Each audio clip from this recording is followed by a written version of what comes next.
Good morning, students. In this course, Intellectual Property Right, we have completed the intellectual property right definition and different types of the intellectual property right. Okay. Now we will discuss about the different international organization which are the regulate the trade and intellectual property rights. Okay. Name first we will discuss this GATT. Okay.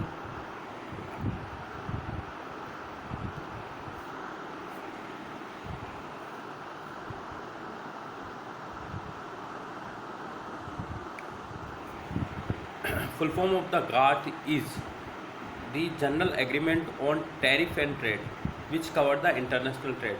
मतलब GATT GATT is a international means it is an organization that control the trade of goods at the international level. Okay. Or the GATT the members of the GATT all the countries which are the members of WTA. Okay means what एक international council है जो कि जो goods होते हैं, जो भी product है, सर्विसेज हैं, वो इंटरनेशनल लेवल पे उनका रेगुलेशन होता है. ठीक है ना. किन देशों के बीच में कैसा ट्रेड होना चाहिए, किन गुड्स का ट्रेड होना चाहिए, उन पे क्या टैरिफ लगना चाहिए, मतलब जो टैरिफ होता है उन पे जो लगता है टैक्स वगैरह, वो सारा जो डिसाइड है वो गार्ड करता है इंटरनेशनल लेवल पे. ठीक है. और वो सारे कंट्रीज़ के मेंबर है जो WTO के मेंबर है. WTO भी क्या है? वर्ल्ड ट्रेड ऑर्गेनाइजेशन, जेनेवा में सिचुएटेड है ये. ठीक है ना. और करंटली जो गार्ड का जो चेयरपर्सन है वो है माइकल अजेन, जो कि कहाँ का है? स्वीडन का है. ओके. और जो गार्ड है ना, इसके अंदर जो इसकी गुड्स की जो टैरिफ और ट्रेड को जो डिसाइड होता है उसके लिए एक 10 कमेटी बना रखी है. 10 कमिटीज़ बना रखी है जिसके अंदर क्या होता है, किस चीज़ों का रेगुलेशन होगा डिफरेंट सब्जेक्ट से, सच एज एग्रीकल्चर की जो गुड्स है, मतलब कि जो भी सीरियल है, ऑयल सीड है, वेजिटेबल ऑयल है, तो उन सारे, और जो फ्रूट वेजिटेबल, उन सभी का क्या है? रेगुलेशन होता है. मार्केट को एसेस होता है कि मार्केट के अंदर क्या फ्लक्चुएशन चल रही है, कौन से गुड्स का कितना टैक्स चल रहा है, उसकी प्राइस कितना है ना, उसको भी एसेस करता है. कितनी सब्सिडी देना है, anti dumping measure and so on. अब यहाँ पे तुम्हारा को एक वर्ड मिला है, एंटी डंपिंग. एंटी डंपिंग का मतलब होता है कि सपोज करो कोई कंट्री है, वो अपने गुड्स को दूसरे कंट्री को भेज रहा है. ओके. लेकिन जो सेकंड कंट्री है वो अपने गुड्स बहुत कम मात्रा में दे रहा है. ओके ना. मतलब कि सपोज 100 गुड्स सपोज करो कि चाइना से आ रहे हैं इंडिया को, लेकिन इंडिया अपने गुड्स को चाइना नहीं भेज रहा है. ठीक है ना. मतलब कंटिन्यूसली ऐसा हो रहा है, लेकिन एक जो उसके रूल्स वगैरह है और उन जो गुड्स है, ठीक है, मतलब इम्बैलेंस एक गुड्स का ट्रांसफ़र हो रहा है, एक कंट्री से दूसरी कंट्री में ट्रांसपोर्ट हो रहा है. ठीक है. दूसरी बात है कि जो कंट्री जो गुड्स का ट्रांसपोर्ट कर रही है दूसरी कंट्री में, क्या वो इंटेलेक्चुअल प्रॉपर्टी राइट जो है उसके अंडर में जो उसके रूल्स है उसको वो फॉलो कर रही है, नहीं कर रही है, उस चीज़ को भी वहाँ देखा जाता है. तो यहाँ पे एंटी डंपिंग केस होता है. रिसेंटली चाइना पे एंटी डंपिंग केस भी लगा था इस पर. ठीक है ना. और जो है कि इसके अंदर क्या होता है, और इंफॉर्मेशन टेक्नोलॉजी का भी एग्रीमेंट इसके अंदर होता है कि मतलब कि क्या इंफॉर्मेशन टेक्नोलॉजी, यानी कि कौन से गुड्स का कितना उसका मार्केट चल रहा है ना, कौन से गुड्स की रिक्वायरमेंट है, किस गुड्स की फ्लक्चुएशन ज़्यादा है, तो उसका भी वो स्टडी वगैरह होता है ना. और नेक्स्ट है आपका WTO, world trade organization. Actual में वर्ल्ड ट्रेड ऑर्गेनाइजेशन ये गार्ड था ना, वो गार्ड चेंज होकर WTO बन गया था. ओके ना. और WTO मतलब वर्ल्ड ट्रेड ऑर्गेनाइजेशन, जिसका हेडक्वार्टर जेनेवा स्विट्ज़रलैंड के अंदर है, और इसके जो मेंबर कंट्री है 164 है. ठीक है ना. हर कंट्री मतलब WTO का मेंबर बन सकता है अगर वो चाहे। उसका एग्रीमेंट यदि उसको पसंद आए कि ये हमारे रूल्स एंड रेगुलेशन है, अगर आप इनको फॉलो करते हैं तो आप हमारे मेंबर बन सकते हैं। कोई भी इन कंट्री बन सकता है। रिसेंटली वर्ल्ड के अंदर 164 कंट्रीज़ इसके मेंबर है जो कि WTO के अंदर अपना ट्रेड करते हैं, है ना, अपना व्यापार वो करेंगे दो के बीच में। ठीक है। WTO क्या है? Is an intergovernmental organization that is concern with the regulation of international trade between the nations. ठीक है। वही जो बात मैं बोल रहा था कि दो नेशन के बीच के अंदर ट्रेड का जो कंट्रोल होता है वो WTO करता है। मतलब WTO के अंदर में रहकर हमको ट्रेड करना होगा। सपोज करो कि हमें को वेजिटेबल ऑयल भेजना है बांग्लादेश को, तो अब बांग्लादेश को भेज रहे हैं तो हम डायरेक्ट नहीं भेजेंगे। WTO के अंदर जो उसके रूल रेगुलेशंस है, उसकी जो पॉलिसीज़ है, उसको फॉलो करते हुए हम उस कंट्री को भेजेंगे, है ना। वो चीज़ें हैं।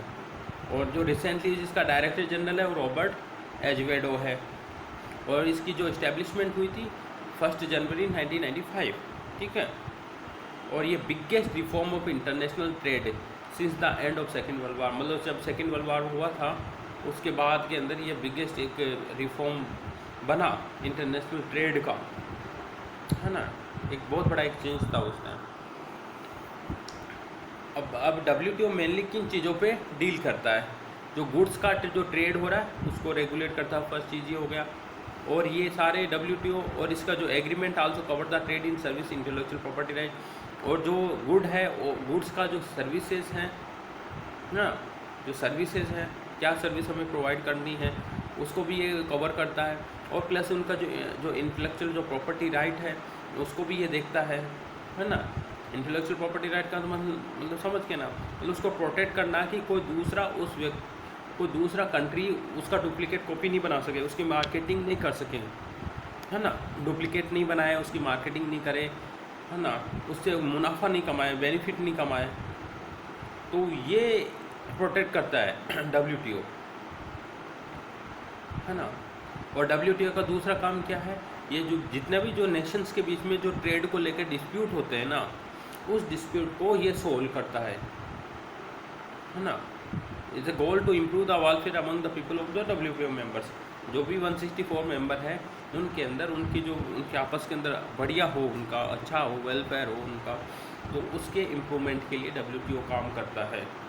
ठीक है। WTO का काम क्या है? एक तो ट्रेड को कंट्रोल करना, गुड्स के ट्रेड को कंट्रोल करना, सर्विसेज को भी ये कंट्रोल करता है, उनके इंटेलेक्चुअल प्रॉपर्टी राइट्स को भी प्रोटेक्ट करता है। और ये फिर नेक्स्ट है कि ये जो डिस्प्यूट होते हैं उनको ये सोल्व करता है अमंग बिटवीन द नेशन, जो ट्रेड को लेके होते हैं या इंटेलेक्चुअल प्रॉपर्टी राइट को लेके होते हैं। और नेक्स्ट है कि उनके जो WTO मेंबर्स के जो कंट्री है उसमें उनके improve the welfare of the people, उनकी जो भलाई हो, जितना ज़्यादा अच्छा गुड्स हो सके बिना किसी प्रॉब्लम के, उनकी भलाई के लिए, अच्छाई के लिए ये इनका मकसद होता है WTO मेंबर का, कि अच्छे से उनके बीच में गुड्स का सप्लाई हो सके, सर्विसेज का सप्लाई हो सके। ये WTO का ऑब्जेक्टिव है। ये विप नहीं, एक्चुअल में विपो है, world intellectual property right organisation.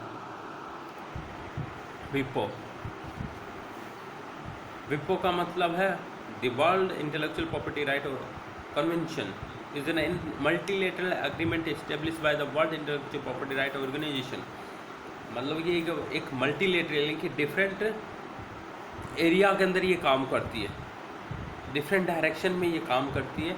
World level पे क्या काम करती है? उनके इंटेलेक्चुअल प्रॉपर्टी राइट को प्रोटेक्ट करती है। ये एक वर्ल्ड लेवल पे एक ऐसी संस्था है जो इंटेलेक्चुअल जो प्रॉपर्टी राइट है उनको प्रोटेक्ट करती है इन डिफरेंट डायरेक्शन, ठीक है ना।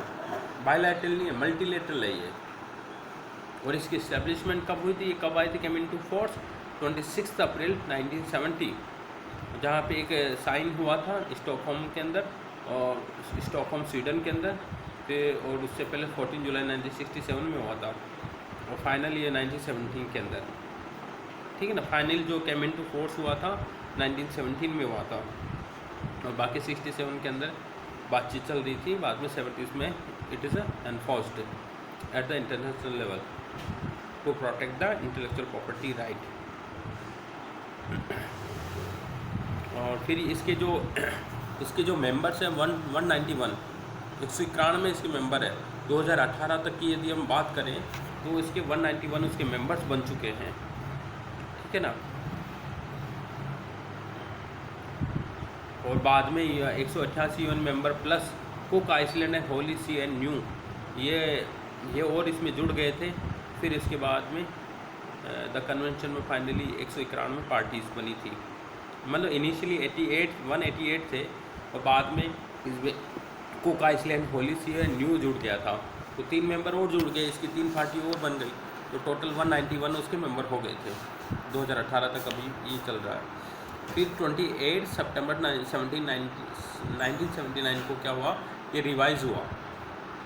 फिर क्या हुआ, the 5 UN member state that have not ratified, है ना, इसके नए 5 मेंबर को फिर से रेटिफाइड करवाया गया।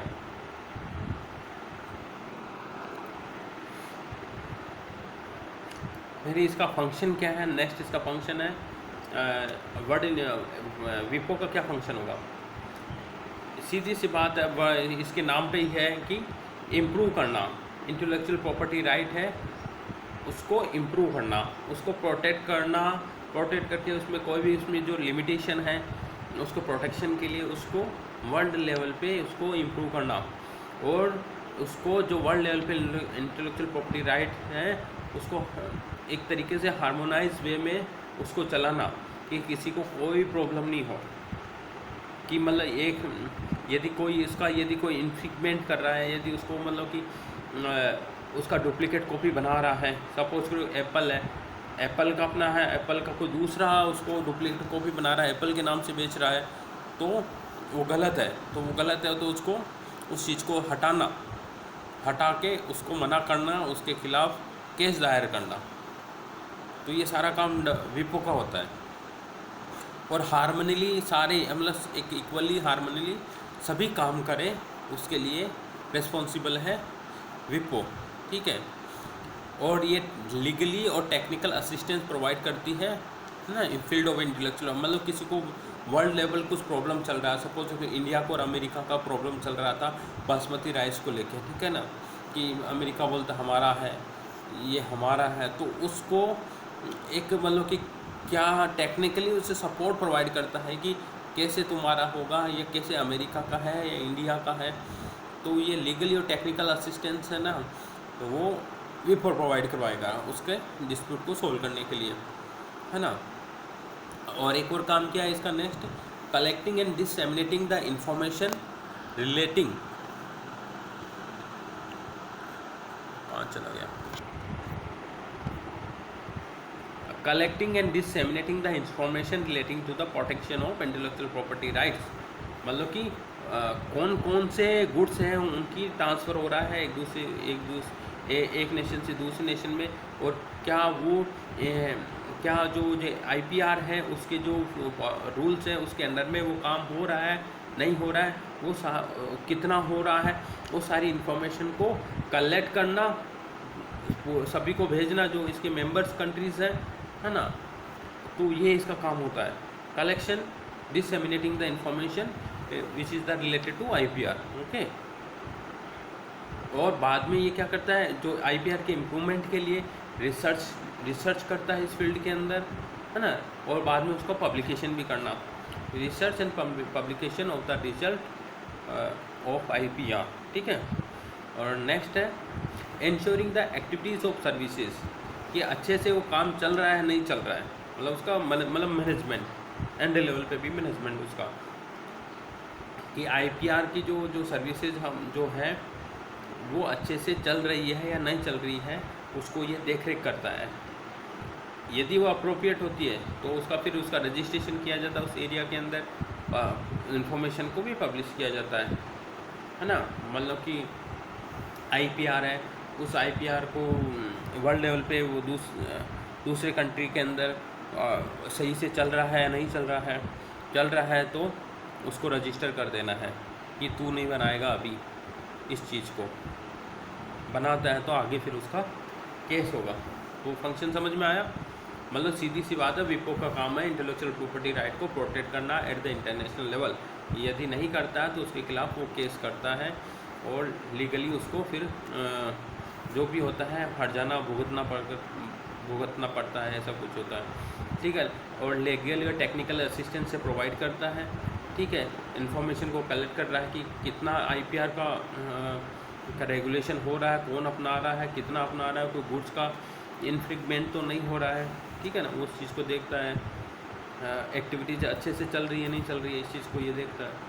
तो सीधी सी बात है, आईपीआर को प्रोटेक्ट करना IBPO को काम है eight the international level. Next है ट्रिप्स, है ना, trade related intellectual property right services. मतलब इसका मतलब ट्रिप्स का मतलब क्या है, trade related aspects of intellectual property rights, है ना। अब सीधी सी बात इसके अब ऊपर देखेंगे तो ट्रेड रिलेटेड एस्पेक्ट्स होंगे, है ना। ट्रेड से रिलेटेड जो भी इंटेलेक्चुअल प्रॉपर्टीज़ होंगी उसको ये प्रोटेक्शन के अंदर ये काम करता है। और ट्रिप के वो सारे मेंबर हैं जो WTO के मेंबर हैं, ठीक है। और WTO के वो सारे मेंबर हैं जो गार्ड के मेंबर हैं, ठीक ना। ये और ये क्या, ये जो वर्ल्ड ट्रेड जो होता है ना, ये जो ट्रिप क्या कैसे करती है, बायलैटरल लीगल एग्रीमेंट है, ये दो देशों के बीच में एग्रीमेंट करती है, ठीक है ना। लेकिन जो विपो वगैरह पड़ा था वो WTO वो बायलैटरल नहीं है, वो मल्टीलेटरल है ना, एग्रीमेंट होता है। मतलब बहुत सारे देशों के बीच में आपस में एग्रीमेंट होता है, 10-15 नेशंस आपस में मिलकर एग्रीमेंट साइन करते हैं कि हम IPR के जो रूल्स रेगुलेशन हैं उसके अंडर में रहते हुए हम काम करेंगे। लेकिन ये जो ट्रिप है ना, ये बायलैटरल लीगल एग्रीमेंट है, यानी 2 नेशन के बीच में ये वर्क करेगा, ठीक है ना। तो ये वाली चीज़ है इसके अंदर। और ये क्या करती है, इट इज़ सेकंड क्या, it specifies the minimum requirement for the rules application applicable of the citizen of others WTO members for the nation governments with the various types and with intellectual property rights. मतलब इसका यह है,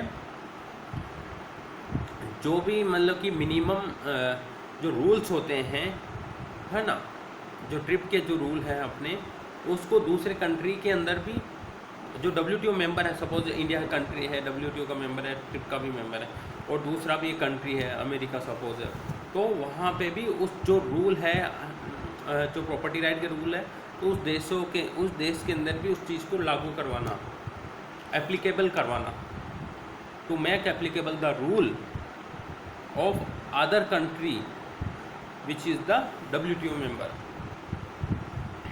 ठीक है ना। ये सीधी सी बात है, IPR को रूल को दूसरी कंट्री के अंदर भी एप्लीकेबल कराना में इसका रोल होता है।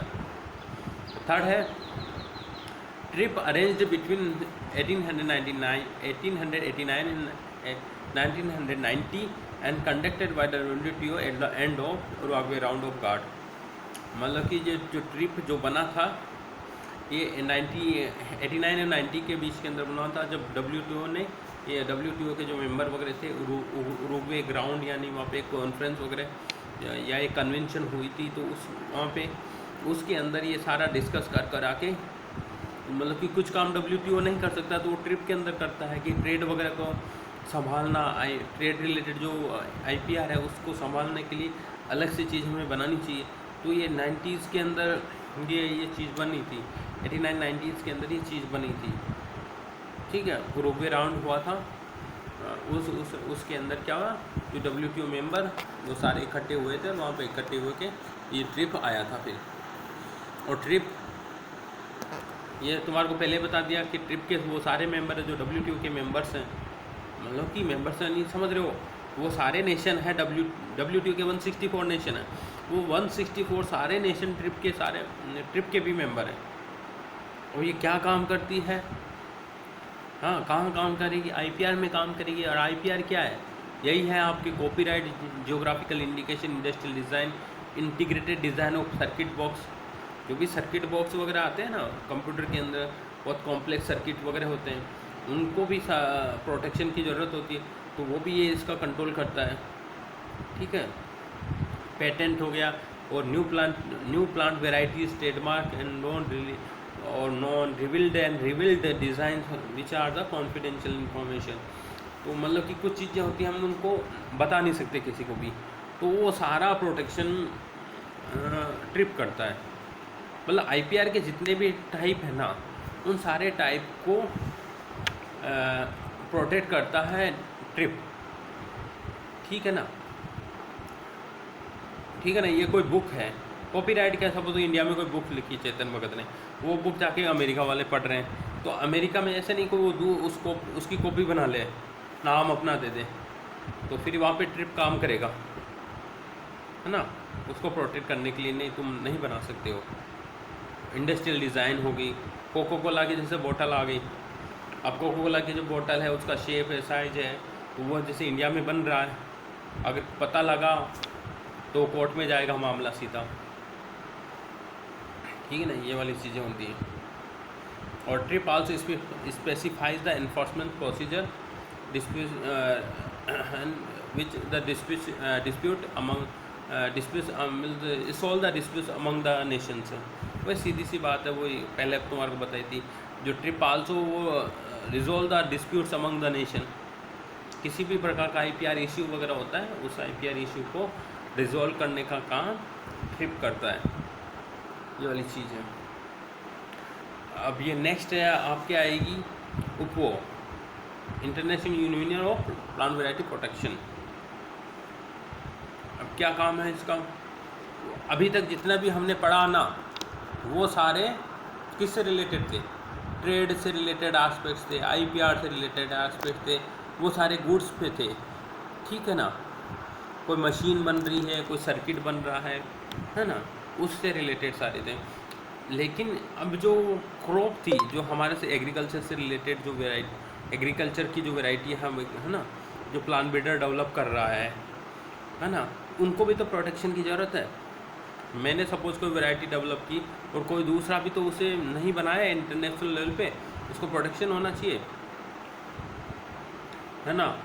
उसको हम उगा सकते हैं, लेकिन उसको बार बार उसको मतलब बना के IR, जैसे IR8 वैरायटी है, तो IR8 वैरायटी को हम बना के उसको कोई कंपनी या कोई भी गवर्नमेंट संस्था उससे मुनाफा नहीं कमा सकती, है ना। IR8 कहाँ की, मतलब ईडी की है, फिलीपाइंस की। और फिलीपाइंस की जो वेराइटीज़ है ईडी की, वो हम थोड़ी ना उससे बेनिफिट कमाएंगे। अगर कोई कमाता है तो वो के अंदर उसका केस दायर होगा फिर वहाँ पे। उपो की फुल फॉर्म फिर से बता देता हूँ, ये लिखी हुई है फर्स्ट लाइन में, the international union for the protection of new plant varieties, ये उपो है। तो ये एग्ज़ाम में काफ़ी बार पूछा जाता है कि उपो का फुल फॉर्म क्या है, कि उपो थोड़ा डिफ़िकल्ट है ना, नाम पे नहीं है, इंटरनेशनल दिखता ही नहीं, कहाँ आई कहाँ है ही नहीं इसमें, तो इसलिए international union for protection of new plant varieties, यानी कि प्लांट वेराइटीज़ के प्रोटेक्शन के लिए है एट द इंटरनेशनल लेवल। और ये which is establish under the international convention for the protection of new plant varieties. ठीक है,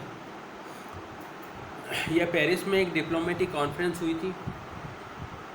ठीक है, और वहाँ पे ये 2 दिसंबर 1961 के अंदर हुई थी। हाँ, वहाँ पे ये डिस्कस हुआ था कि एक प्लांट वेराइटीज़ के लिए भी हमें कुछ अलग से कुछ ऐसा इंटरनेशनल लेवल पे कुछ ऑर्गेनाइजेशन बनानी चाहिए।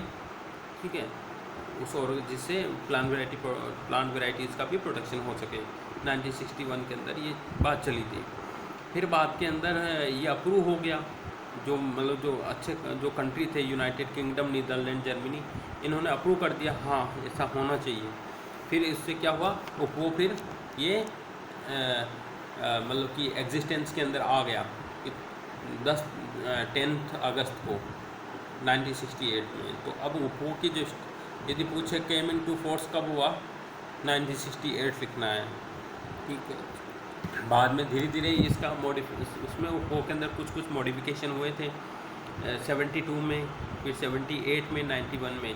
तो ये भी क्वेश्चन बहुत बार पूछा जाता है कि उपो का मॉडिफिकेशन कब हुआ, तो लिखना है कि 72, 78 और 91।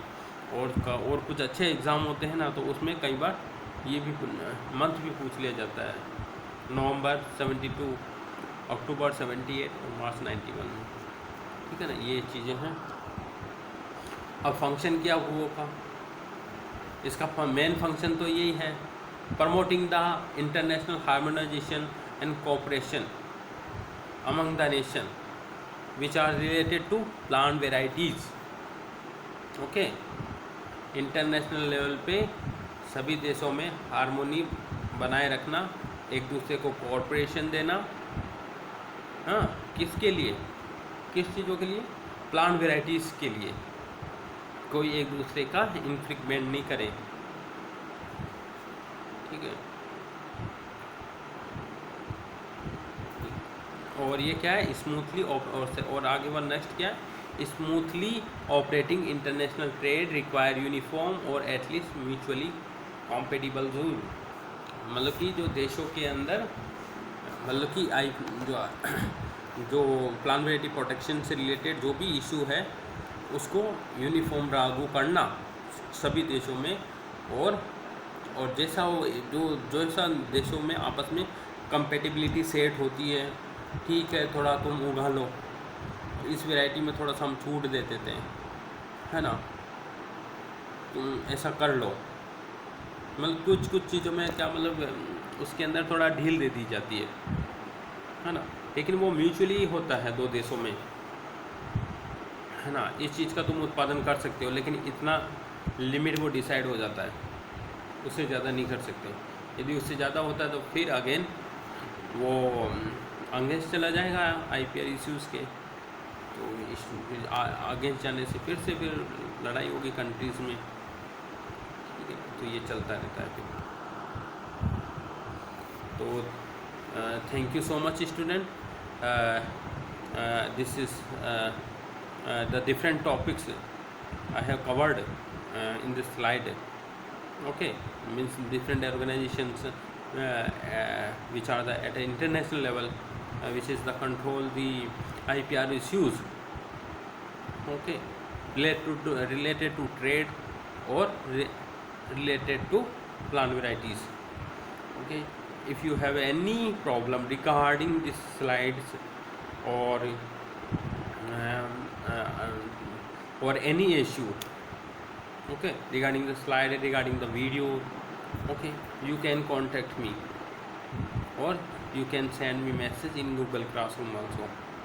Okay, thank you student.